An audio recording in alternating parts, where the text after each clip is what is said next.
A Plaguelands Media production. Hey everyone, this is Hugh from Plaguelands Media bringing you another book review today. So, cheers.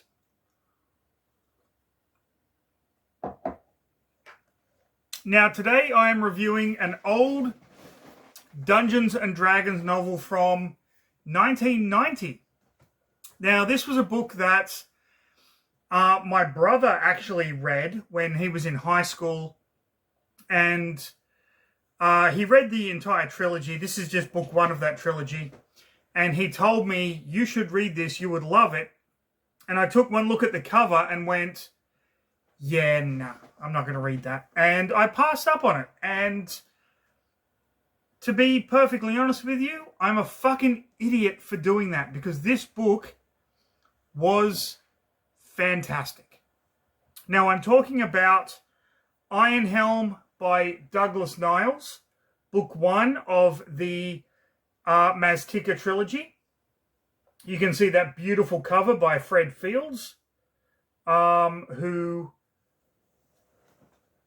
basically did a lot of covers for old Dungeons and Dragons books by TSR back in the day. I just had to check. I have it on my screen here. I just had to check that I got his name right. And we have some of the main characters here. We have Eric Still, Cordell, DeGrand, and I believe this would be Halloran up here.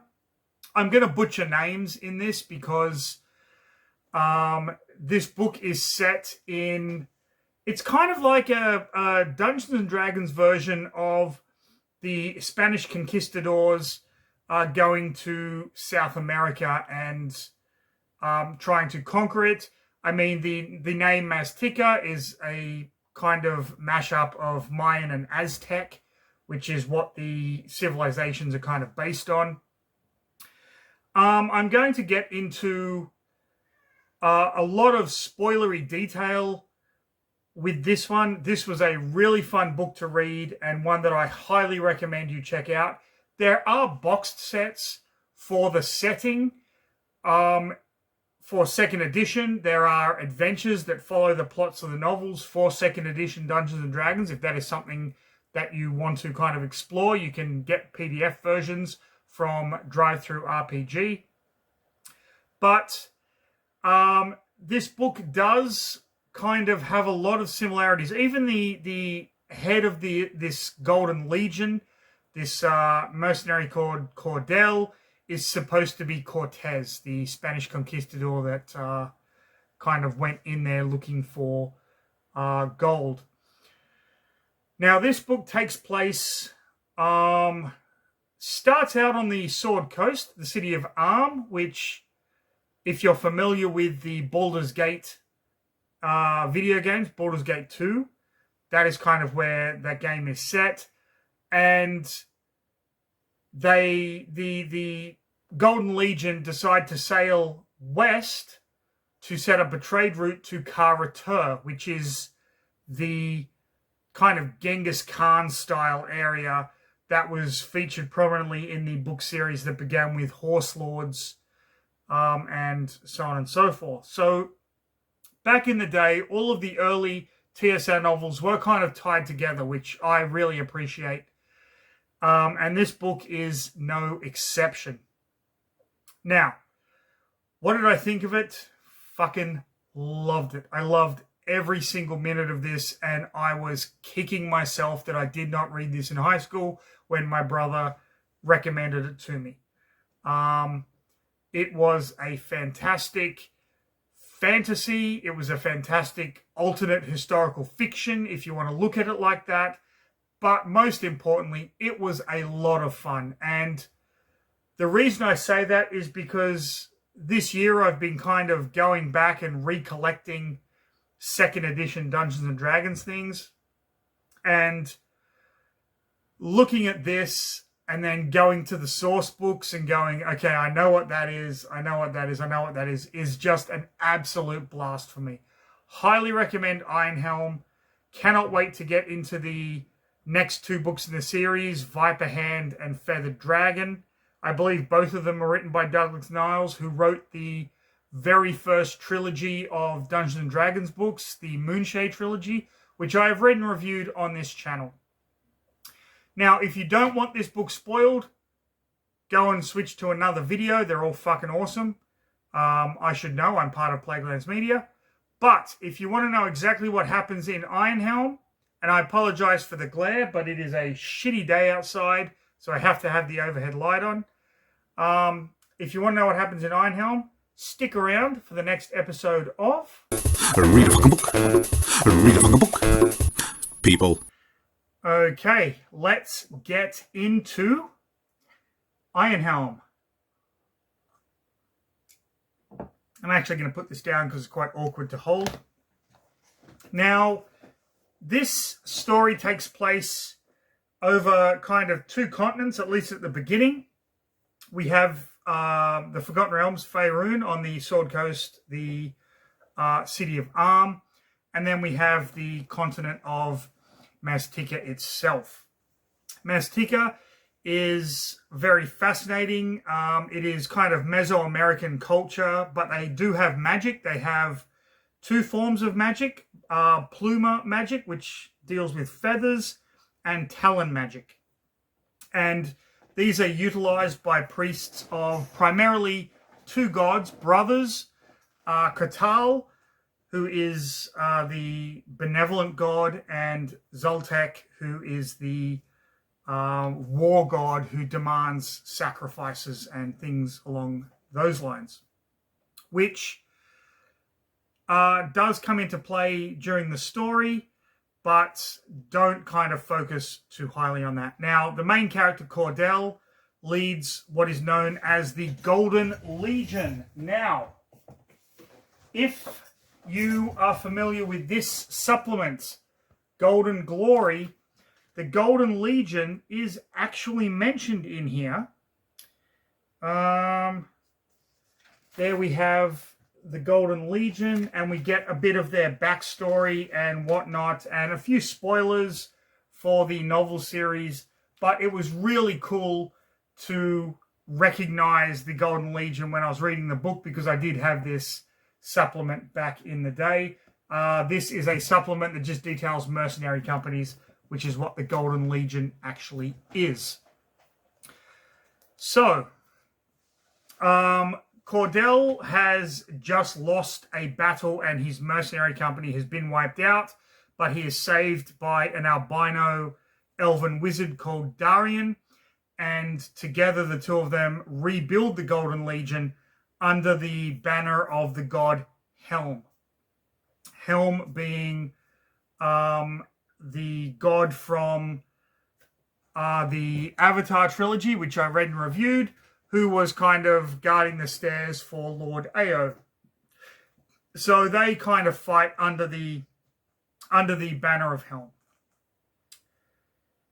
The Golden Legion completely annihilates this enormous pirate fleet and earns the trust of the city of Arm, who decides to fund an expedition. They want to actually find a trade route from the Sword Coast to Kara-Tur. Think of it a lot like Columbus trying to find that trade route. Inadvertently, they end up finding the continent of Maztica. Now, while this is all happening, there is a girl called Erixtil. I'm butchering these names, but you know what? I don't fucking care. I butchered them when I read it, and I'll butcher them now. And she lives outside of the city of Nexal. Nexal being the largest city in the true world, which is Maztica. And they have become so big because they have just conquered other tribes and other nations. Her father worships Katal and not Zoltek. Zoltek, the war god, is the primary god in Nexal. But her father worships this benevolent god who actually has left the true world, and people are kind of awaiting his return.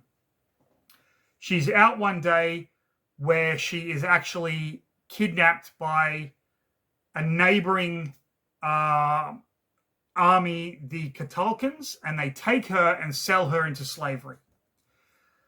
She is sold into a household where her master is actually quite benevolent, and she isn't abused or anything like that. But the master's son kind of is a dick. Now, while this is happening, 10 years have passed by this point. 10 years since Cordell had been beaten and 10 years since Erextil had been taken. We get the Ancient Ones. And the Ancient Ones are this mysterious group who kind of worship Zaltek, and they know that this Erextil has to be killed because she's part of a prophecy. So Erextil is with her master's son. He's taking a bath, and he makes a move on her, and she retaliates. And in retaliating, she hurts him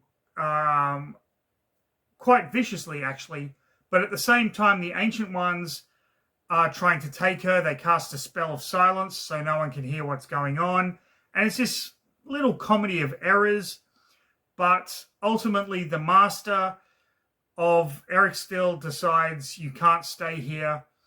If my son dies, you will be sacrificed. If not, you've got to go. And the son stays alive, but I'm just going to call her Eryx because that's how she's called in the book, Erix.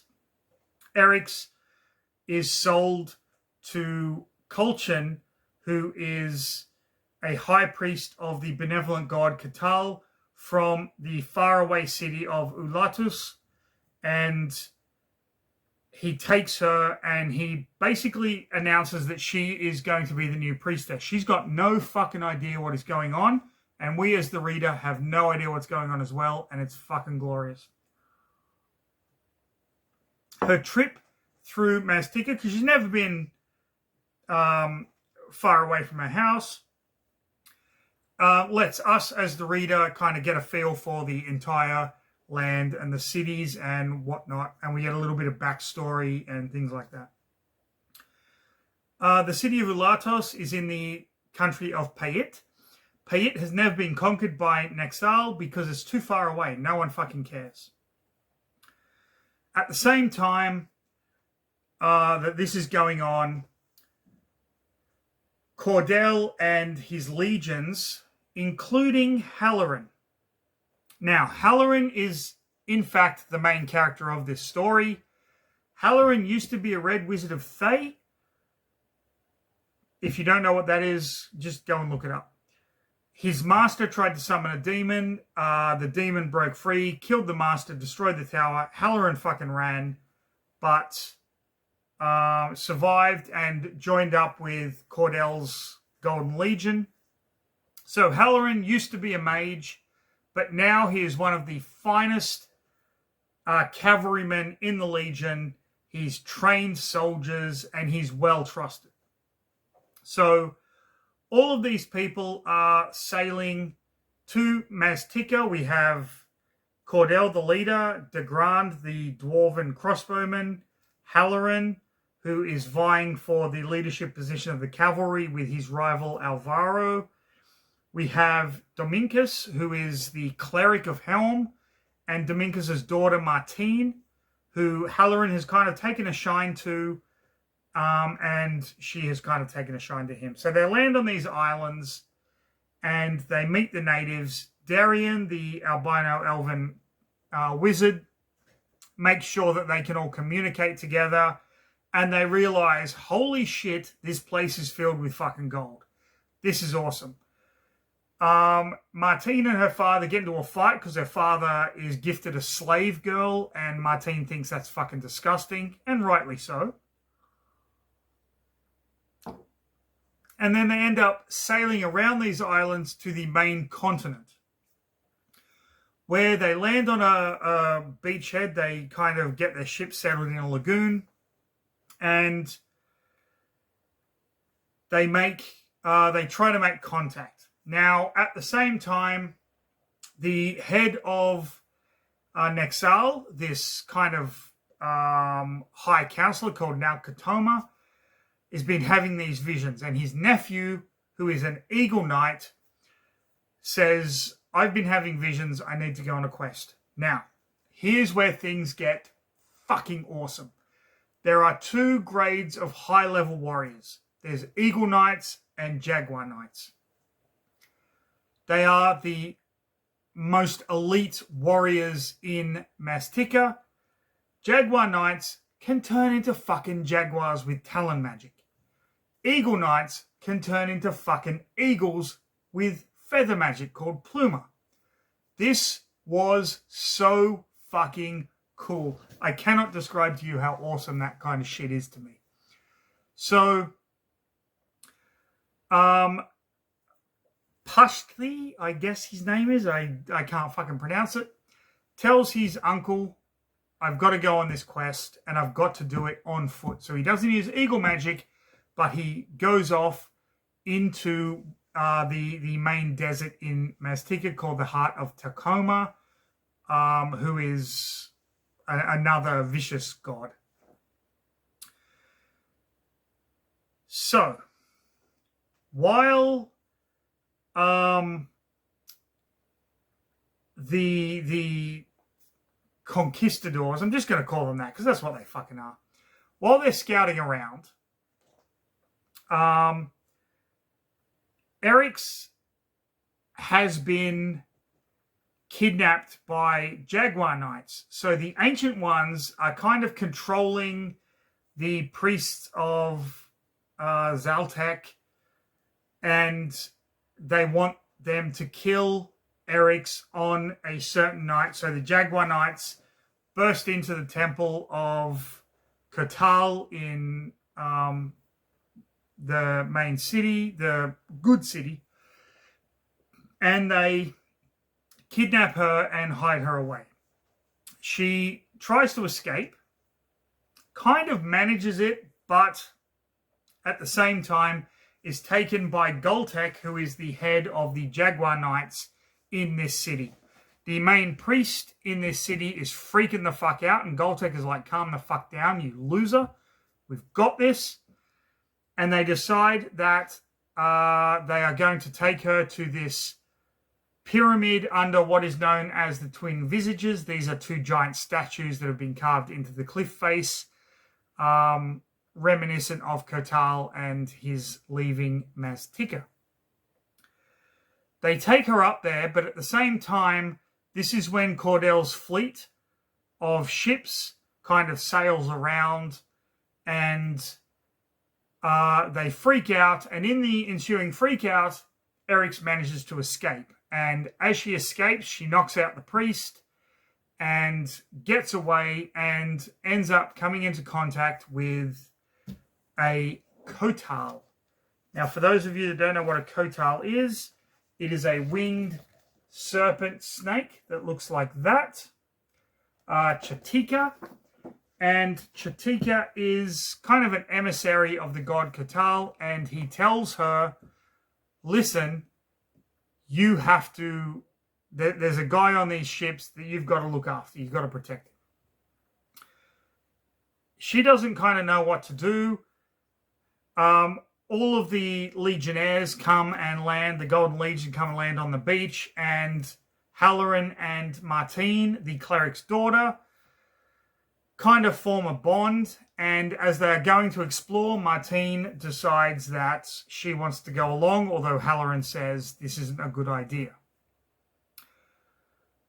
As they are exploring, they find this bloodied altar where they were going to initially sacrifice Eryx, and Chatika, the Kotal, casts a spell which makes the priest believe that Martine is Eryx, and Martine and the army capture the group and sacrifice Martine while Halloran kind of watches, but then they kind of manage to escape and Eric's gets caught up in the group, and the Grand, Eric's, and Halloran, and I believe Geraint who's another captain of the Legion, are whisked away to safety while the rest of the Legion are forced to flee.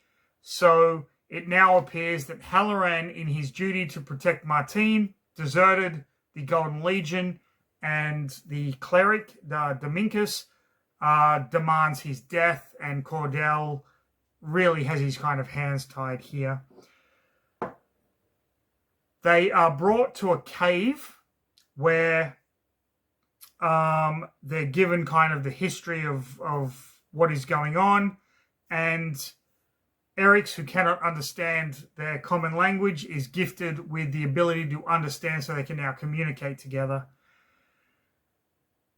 The Goltek, the Jaguar Knight, goes back and explains what has happened, and an army of Payet warriors has been raised, thousands strong, and they're going to go and kill the invaders. The Golden Legion have set up camp. They realize what is happening, and they are going to go and fight this army. In the meantime, Eric's manages to leave.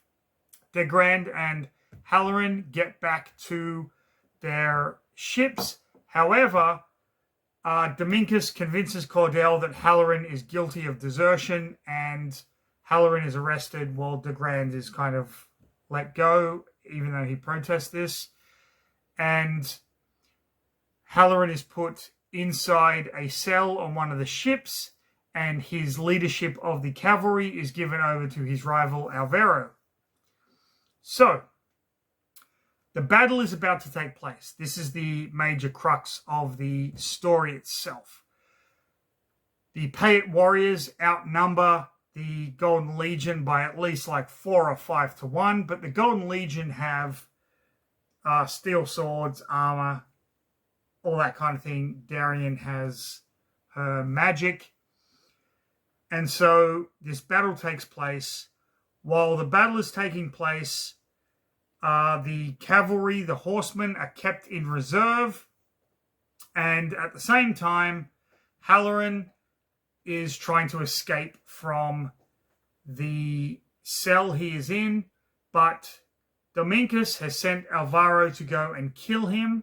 Halloran, realizing what is going on, has escaped his bonds, knocks out Alvaro, doesn't kill him, but does manage to escape through a trapdoor in the ceiling, which leads to the wizard Darien's cabin. There, Halloran steals a backpack that inadvertently has her spellbook in it, as well as some potions, including poison. But he doesn't know one of the potions is poison. He gets off the ship and he goes to witness the battle. The battle is going badly for the Golden Legion. Geraint and De Grand's forces have been surrounded. The Eagle Knights have kind of flown up and have come down behind them. But Darien goes and just annihilates them with cones of cold and fireball spells and all that kind of cool shit. And it is when the cavalry are summoned that the Payet warriors are routed and they start to flee. But because they're led by Alvaro, who is a fucking psychopath, Alvaro goes way past the army and just starts fucking slaughtering whoever he sees. Elderly people, children, women, doesn't matter. He's just going on a fucking rampage. Halloran sees this from his hiding place and manages to stop Alvaro from killing Eric's, who he, they've kind of formed a bond. So he and Eric's manage to flee. Eric's doesn't understand. This is a really cool part of this. The Payet warriors don't understand the cavalry because they've never seen a horse. And this is a horse with the body of a man on top. But the man can detach themselves. And they're all fucking confused. They consider them monsters. And they've never seen greyhounds. And the army has a ton of greyhounds kind of with them. So it's kind of this amusing moment in the middle of this really disturbing battle sequence. So Halloran saves Eryx from being slaughtered by Alvaro, and they flee together on Halloran's original steed that Alvaro has, Storm, along with one of the greyhounds. Now, the battle is ended at this point. The Golden Legion have won, and the town of Latos basically submits to them, and they demand all of their gold and all of that kind of stuff. And this is the part of the book where Cordell, who initially was a really good character for me, becomes almost a villain in the way that he treats these people, which is actually quite refreshing in a book like this. Halloran and Eryx are on the run. Halloran realizes that he has inadvertently stolen Darien's spellbook, which he realizes is a major fuck up on his part. Darien, after the battle, realizes this as well and goes to Cordell. Cordell had actually put Halloran in a cell that he could escape from because he didn't want him killed by Dominkus, because he thinks Dominkus is a fucking asshole. But realizing that Darien's spellbook is gone, Cordell is like, fuck it, kill him. This is where Darien summons an invisible stalker. Now, this is the Monstrous Manual. Before this, they would release them in file folders. This was the first time they released it in a book. You can see that they have pictures for all of the enemies. The picture for the Invisible Stalker is freaking hilarious. This is the Invisible Stalker. There's nothing there. That, to me, is so fucking cool. Now, Darien summoning an Invisible Stalker is interesting because to summon an Invisible Stalker, that is, in the Player's Handbook rules for 2nd edition Dungeons & Dragons, a level 6 spell. To cast a level 6 spell, you have to be minimum level 12. You can go to the Player's Handbook, 2nd edition, look it up. That is the rules. That means Darien is at least minimum a level 12 wizard, which makes her fucking powerful, but also means the spellbook that Halloran stole has got a lot of good fucking shit in it. Man, I love being a fucking rules Nazi. Halloran and Eryx are besieged by the Invisible Stalker carrying his enchanted sword Helmstooth.